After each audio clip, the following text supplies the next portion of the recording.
প্রিয় উপস্থিতি, এ পর্যায়ে বক্তব্য রাখবেন বারবার নির্বাচিত সংসদ সদস্য, বিএনপি চেয়ারপারসনের উপদেষ্টা, বিএনপি চেয়ারম্যানের উপদেষ্টা, নোয়াখালী 2 আসন থেকে বারবার নির্বাচিত সংসদ সদস্য বীর মুক্তিযোদ্ধা জয়নাল আবদিন ফারুক। বক্তব্য রাখবেন বীর মুক্তিযোদ্ধা জয়নাল আবদিন ফারুক। বিসমিল্লাহির রহমানির রহিম। আজকের ঐতিহাসিক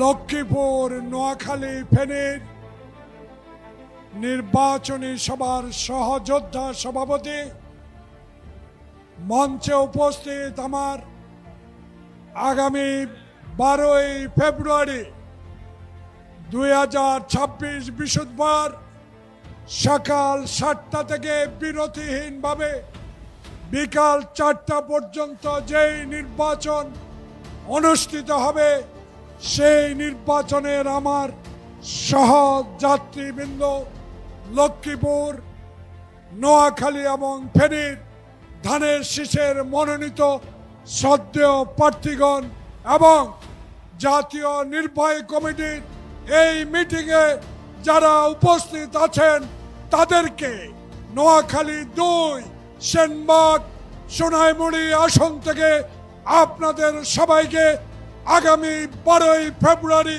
তারেক রহমানের ধানের শীষে নির্বাচিত করে তারেক রহমানকে আল্লাহর নামে প্রধানমন্ত্রী করার জন্য দোয়া চাচ্ছি। প্রিয় ভাইরা, আমার কোনো বক্তব্য নাই।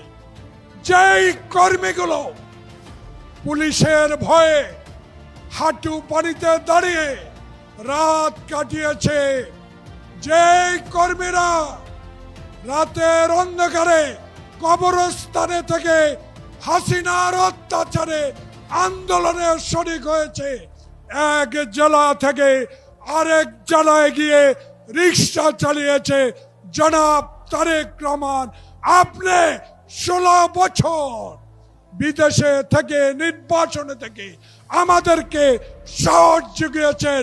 সেই সাহস জুগার কারণে আজ শেখ হাসিনা বাংলাদেশে নাই।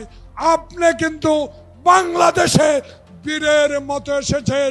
আজকে এই ফেনী পাইলট স্কুল ময়দানে আবার আপনি আপনার বাবা, আপনার মায়ের মতো আমাদেরকে সাহস যোগাবেন।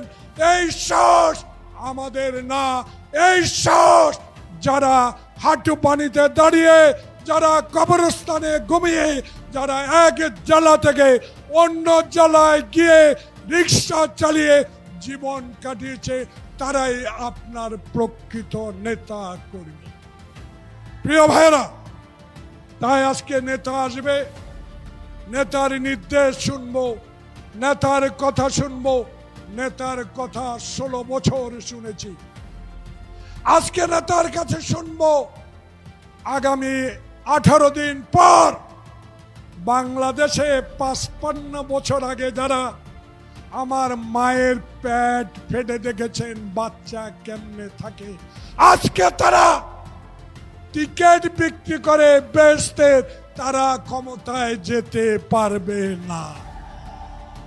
এই বিশ্বাস আমাদের আছে, কারণ শহীদ জিয়া যদি সেদিন বাংলাদেশের স্বাধীনতা ঘোষণা না করতেন, সেদিন আপনারা তো আরামে বসে পাকিস্তানের প্রধানমন্ত্রী হতে চেয়েছিলেন।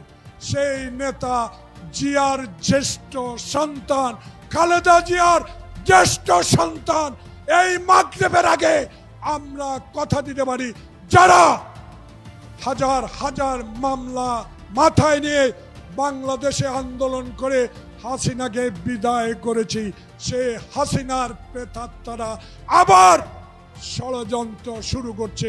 তাই প্রিয় ভাইরা, আসুন আমরা আগামী নোয়াখালী, ফেনী, লক্ষ্মীপুরের আমাদের 13 জন ধানের শীষের মনোনীত প্রার্থীদেরকে বিপুল ভোটে ইনশাল্লাহ জয়লাভ করব। বাংলাদেশ জিন্দাবাদ, বিএনপি জিন্দাবাদ। ও ভাই মার্কাটা কি? ধানের শীষ। ও বোন মার্কাটা কি? ধানের শীষ।